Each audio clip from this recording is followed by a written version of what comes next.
Selama berabad-abad, para nabi memperingatkan umat manusia tentang suatu ujian yang besar.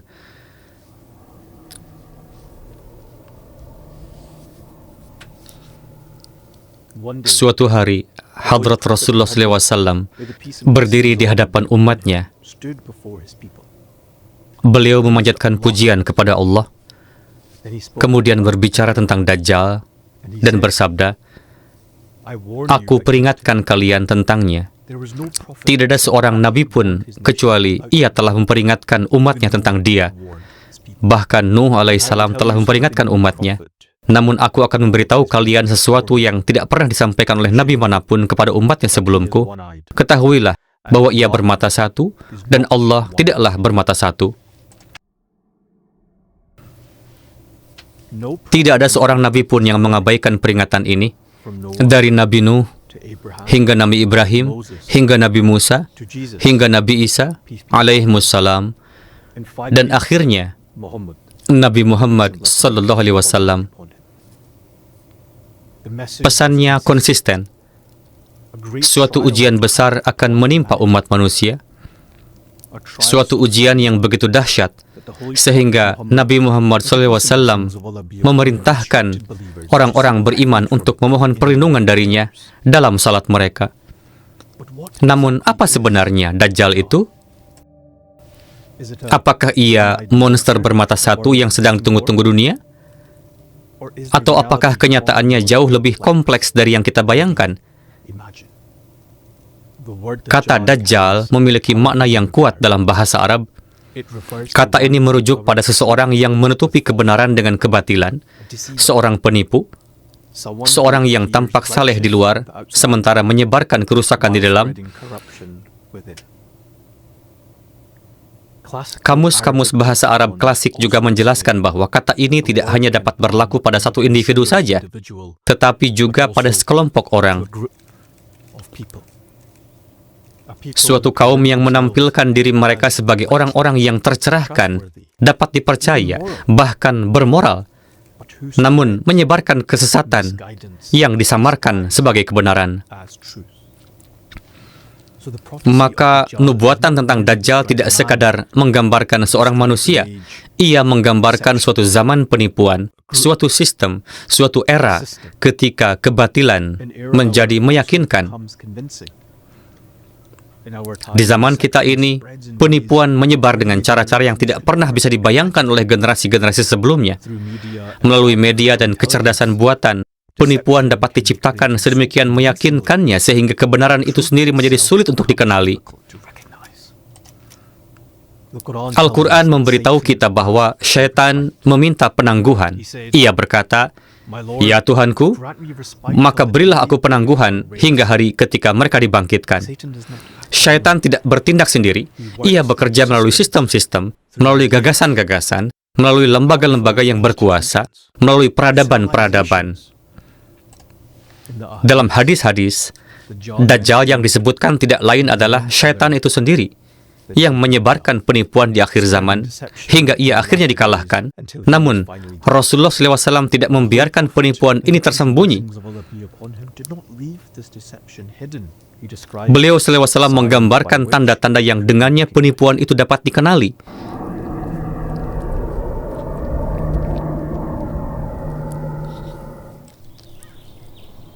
Nabi Suci SAW tidak hanya menggambarkan satu tanda Dajjal. Dalam berbagai ajarannya, beliau menyampaikan beberapa tanda luar biasa yang memungkinkan kita untuk mengenali zaman penipuan ini.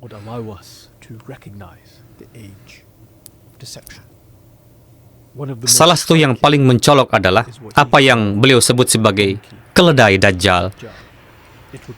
Ia akan mengelilingi bumi dengan kecepatan yang luar biasa. Ia akan mengonsumsi api. Ia akan membawa orang-orang di dalam perutnya. Ia akan mengumumkan keberangkatan. Ia akan menempuh jarak dalam hitungan jam yang dahulu membutuhkan berbulan-bulan. Selama berabad-abad, gambaran-gambaran ini tampak misterius. Namun hari ini semuanya menyerupai sesuatu yang sangat kita kenal. Kereta api, kapal, pesawat terbang, mesin-mesin yang membawa manusia melintasi dunia. Sebuah hadis lain menggambarkan tanda utama Dajjal yang agung. Ia akan menentang Isa alaihissalam dan ia akan mempromosikan doktrin keselamatan melalui salib. Nabi Muhammad SAW bersabda bahwa Al-Masih akan datang dan mematahkan salib. Ini bukan berarti memecahkan kayu, melainkan mengalahkan teologi yang salah. Karena penipuan terbesar dalam sejarah manusia adalah mengangkat seorang manusia ke status seorang Tuhan. Langit hampir terbelah karenanya. Bumi terbelah dan gunung-gunung runtuh dalam kehancuran karena mereka menisbatkan seorang anak kepada Yang Maha Pengasih. Kekafiran akan menyebar melalui buku-buku, dakwah, lembaga-lembaga, dan kekuasaan. Satu mata buta, mata yang lain berkuasa, buta secara spiritual, cemerlang secara material. Al-Quran juga menubuatkan kebangkitan Yajuj dan Majuj. Berbunyi, hingga ketika Yajuj dan Majuj dilepaskan, mereka akan bergegas dari setiap ketinggian. Nama mereka dikaitkan dengan kata Ajij, yang berarti api. Mereka akan menjadi penguasa dalam penggunaan api.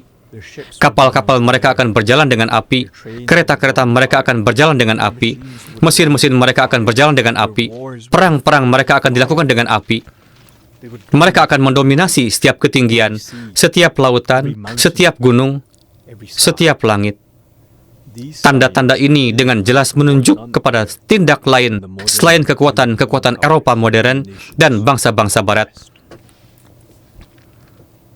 Sebagian hadis menyatakan bahwa Yajuj dan Majuj akan mendominasi dunia. Riwayat-riwayat lain menyatakan orang-orang Kristen akan mendominasi dunia, dan hadis-hadis lainnya menggambarkan pengaruh Dajjal yang menyebar ke seluruh penjuru bumi. Pada pandangan pertama, nubuatan-nubuatan ini tampak saling bertentangan, namun sebenarnya tidak demikian. Semuanya menggambarkan wajah-wajah berbeda dari halaman yang sama. Yajuj dan Majuj mewakili kekuatan politik dan militer global. Dajjal mewakili sistem yang mengendalikan pikiran dan keyakinan, dan para pendeta Kristen mewakili penyebaran teologi yang berpusat pada salib ke seluruh bangsa-bangsa. 3 penipuan, 3 kekuatan, namun pada hakikatnya mereka beroperasi dalam tatanan global yang sama. Peran berbeda, penampilan berbeda, satu sistem. Dan ketika tanda-tanda ini muncul di seluruh dunia, pertanyaannya menjadi, bagaimana umat manusia menyelamatkan dirinya dari cobaan semacam itu?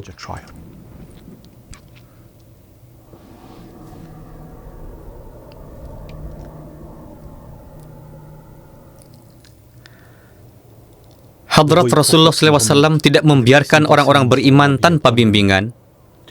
Beliau memberikan kepada mereka sebuah perlindungan. Beliau bersabda, barang siapa membaca 10 ayat pertama dan 10 ayat terakhir dari surah Al-Kahfi, ia akan terlindungi dari cobaan Dajjal. Namun sesuatu yang luar biasa tampak ketika kita menelaah ayat-ayat ini.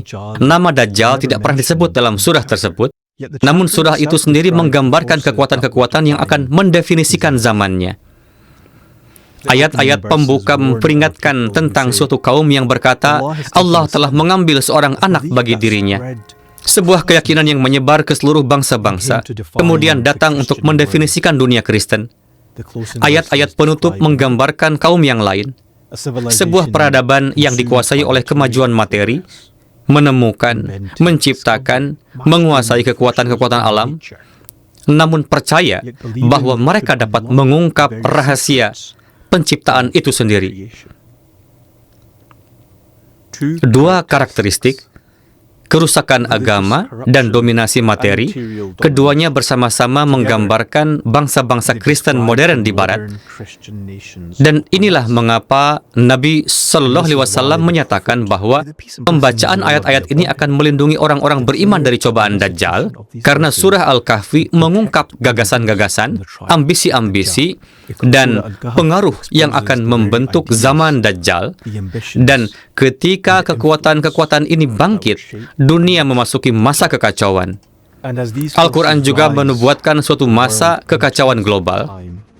Bangsa-bangsa akan berbenturan seperti gelombang lautan. Konflik-konflik akan semakin memuncak. Perselisihan-perselisihan agama akan semakin bertambah banyak. Kebencian dan perpecahan akan menyebar ke seluruh dunia. Ketika kekacauan ini mencapai puncaknya, Allah membangkitkan seorang pembaharu. Sebagaimana seorang peniup trompet menghembuskan nafasnya ke dalam alat musiknya, Allah akan menghembuskan pesannya ke dalam hati utusannya, dan melalui seruan itu, kebenaran mulai mengumpulkan manusia kembali.